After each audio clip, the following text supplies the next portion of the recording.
Playoffs? Don't talk about it. Playoffs? You kidding me? Playoffs?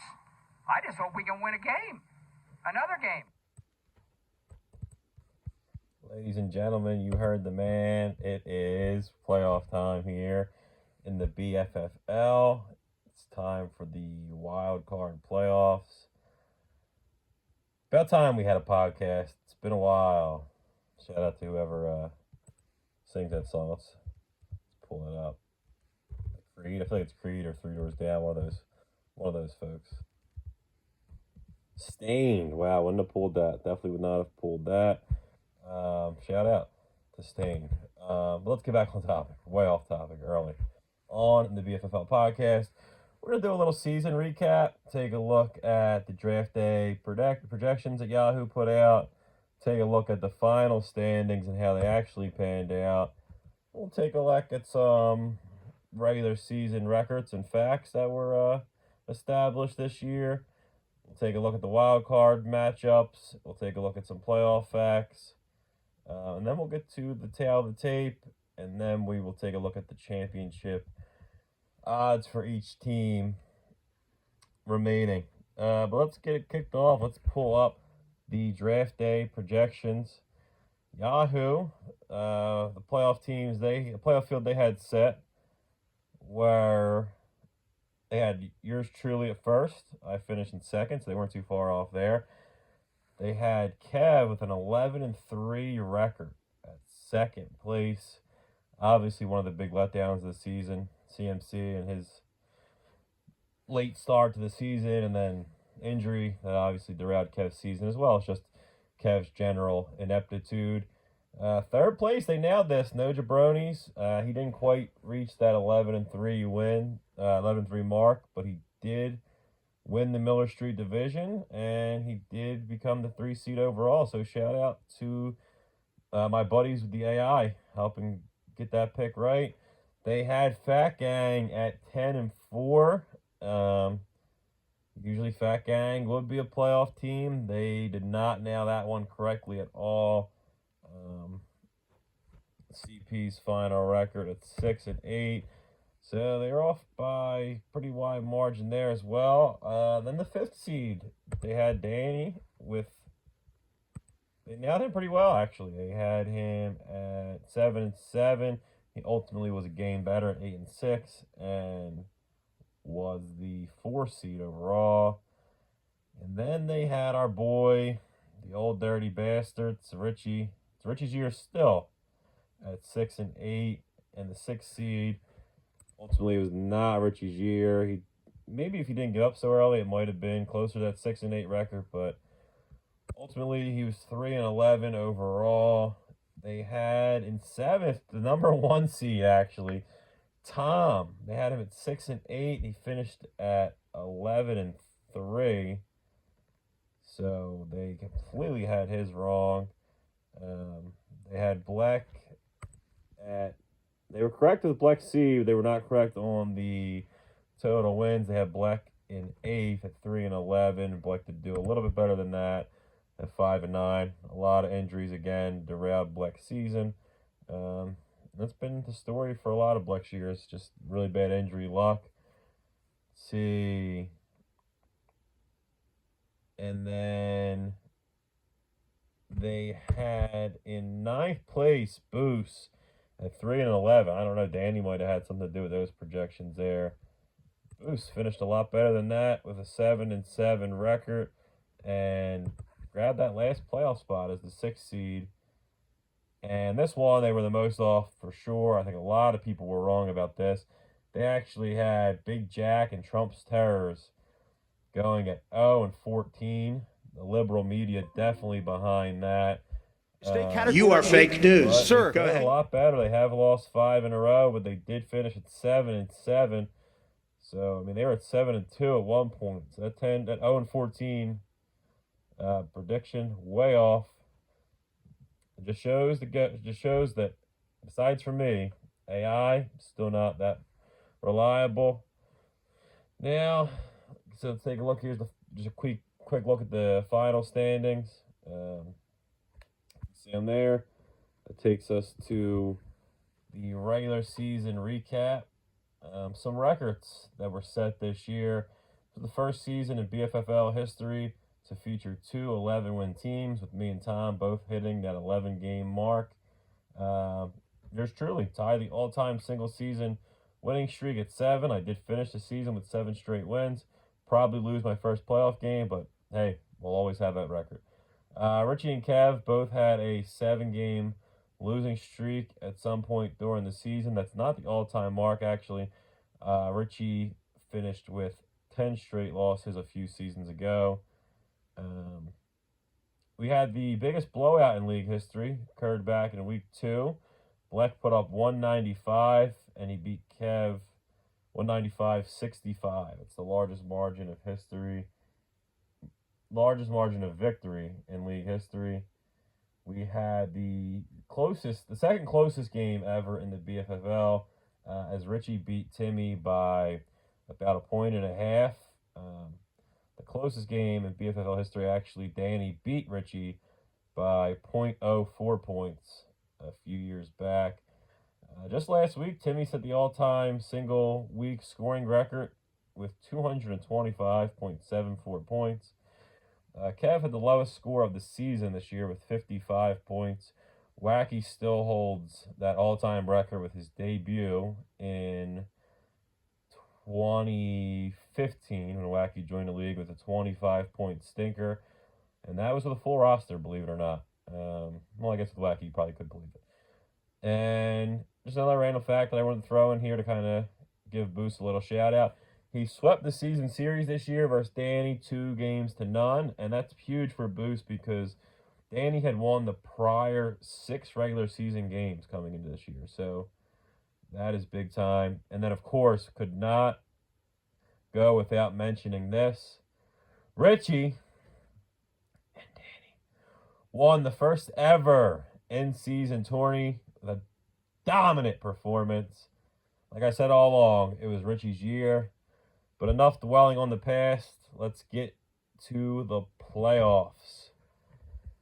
We have me and Tom on a bye this week, so our wild card matchups. The number 3 seed, Timmy and the No Jabronis, versus the number 6 seed, Boost and the No Jabronis. There's been more beef there recently than the beef between A.J. Brown and Jalen Hurts. Looking forward to a fun matchup. And at 4 versus 5, we have Danny versus Big Jack. But before we get to the tales of the tape, let's take a look at some playoff facts. Home field advantage has been huge in the first round in BFFL playoff history, as the lower seeds have only won 8 out of the 20 wild card matchups, and the 6 seed has actually fared a little bit better than the 5 seed even has, as they've won 5 of those matchups, whereas the 5 seed is only 3-7 in playoff history against the 4 seed. 2019 and 2021 are the only years where both of the lower seeds won in the wild card round. But some more good news for the 6 seed. The 6 seed has won the wild card round 3 years straight and has been in 3 of the last 5 championship games. So a little bit of a hot streak the 6 seeds have actually been on. Another note, there's not been a whole lot of beginner's luck in the BFFL playoffs, as teams in their first playoff appearance are 5-7. I think a positive note there, as Fat Gang, their first playoff appearance a few years ago, they did go on to win the championship. So some hope there. Just another note, the teams who've had a bye in the first round, so me and Tom, this could be some dark foreshadowing for us here. In that divisional playoff round, those teams who had a bye, a little rusty, 7-13 following that playoff bye. And lastly, there's not been a whole lot of close games in the wild card round. A 24-point average margin of victory, 21-point margin of victory in those 3 versus 6 matchups, and a 27-point average margin of victory in the 4 versus 5. The biggest blowout in the wild card round history was in 2018 when Danny beat Boost 153-93. And Boost was also involved in the closest wild card game ever, again falling to Wacky 121 to 118. Taking a look here at how each seed has fared overall in the playoffs, with the 1 seed grabbing 2 titles. The 2 seed has been the most successful, so good news for me, with 4 titles. The 3 seed also has brought home 2 championships. The 4 seed, surprisingly, has never won a BFFL championship, and let's hope that stays that way because we really don't need Danny grabbing a 4th title. And the 5th and 6th seed have both also grabbed just 1 championship. The higher seeds are 8-2 overall in the BFFL championship. So if you can get there and you're the higher seed, you get a pretty good chance of winning the championship. All right, let's go to the tail of the tape in our playoff matchups. Taking a look at the No Jabronis versus the R&D Reggie Smokers.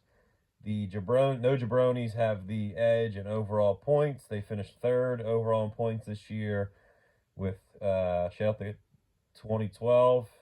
The world did not end that year, and Timmy's hoping his playoffs do not end this week. And then we had Boost, who finished 6th overall in points with 1,888. In the head-to-head matchup, Boost did bring home the win. But if these 2 teams would have played each other every single week, Timmy would have fared better with an 8-6 record. The current streaks they're on, Timmy is on a 2-game winning streak, obviously coming off a super hot performance last week with those 225 points. And Boost failed to bring home the W last week against Tom, so he's on a 1-game losing streak. Their all-time playoff records, obviously, Boost has the advantage there. This is Timmy's first year in the playoffs. But Boost, at one point, was 5-2. Now he's 5-6 in the playoffs. He's lost his last 4 playoff appearances. Good news for Boost is if he can win this one, every playoffs that he's won a game, he's won the whole thing. So if he can win this week, maybe he can bring home the 3rd championship. Going to that next, Timmy obviously has no championships, being this his first playoff appearance, where Boost has the edge there with 2. Looking at their strengths, Timmy definitely super solid wide receivers, and Boost, he needs a huge week out of his boy Justin Jefferson. He's been on his team for however long he's been in the league now, and Boost needs a big week out of him, obviously. Taking a look at their weaknesses, definitely worth noting that Timmy might have blew his load last week and could be due for a little bit of a letdown, and then Boost has just been kind of inconsistency all year. I did reach out to the folks who didn't make the playoffs to get a little bit of pick'em action. Kev and Blecky Boy are both siding with Timmy, picking him to win this week, where Richie and CP both took Boost. Let's take a look at the tail of our tape at our 4 versus 5 matchup. Danny, annoyingly enough, was the points leader with 2,195. And then Big Jack finished in 5th with 1,905. Danny took home the head-to-head matchup, and which was just last week, actually. And also, if they played every week, would have fared really, really well. Danny would have won 10 out of those 14 matchups. The current streaks, Danny won last week, putting him on a 1-game win streak, where Big Jack's had troubles lately. He's lost the last 5. Really, since he traded for Bijan and Kelsey, he scored more points, but he just been catching bad matchups and on a 5-game losing streak. So hoping that does not carry over into the playoffs. Their all-time playoff records, again, annoying Danny. 11 wins, 14 losses. It's an awesome playoff record. Got to give the Devil his due. Just last year, he had the bye, won 2 playoff games on a 2-game playoff winning streak, where Big Jack won his first ever playoff matchup all the way back in 2014, but has been one and done the last few times he's been in the playoffs. Again, hate to say it, 3 championships for Danny, 0 for Big Jack. Strengths, Danny's whole fucking team somehow. I don't know how, but fucking dude's team is stacked. And Trump's Terrors, they need a big week out of Josh Allen and Bijan and maybe Smitty can get a little bit of some pity from Jalen Hurts. Hopefully, A.J. Brown stirring up some things. We'll get Smitty some points for Trump's terrors. And then Danny, his roster, really no weaknesses. I guess his only weakness right now is the ongoing saga he's been involved in. And I would say Trump's terrors, their weakness is they got a few stars. They have Kelsey, they have Bijan, they have Joe Mixon, they have Josh Allen, but the roster overall just isn't that strong. And then the panel pick 'em. Black, Richie, and CP all siding with Danny. No surprise that Richie is siding with Danny after carrying him in the in-season tourney. And maybe a little trouble in paradise here as Kev is picking against his lover, Danny, and going with Big Jack. I'd like to see that. And then lastly, let's just take a look at the championship odds for each team. Tom with a slight edge is the overall favorite at plus 300. Danny plus 350 right behind him. Honestly, if all things were equal, Danny would probably be the favorite, but just gave Tom that edge as he does have that bye. And then we have Timmy with plus 500, then followed by me at plus 600, Boosts at plus 850, and Big Jack at plus 1200. So get your bets in. My predictions for this weekend, I don't really care. I hope everybody has fun, and I hope whoever wins loses to me next week and loses to Tom. Shout out. Me and Tom championship would be cool. Shout out to Black and Richie, also last minute too. Mega Bowl champs. And yeah, that's it. Go Birds.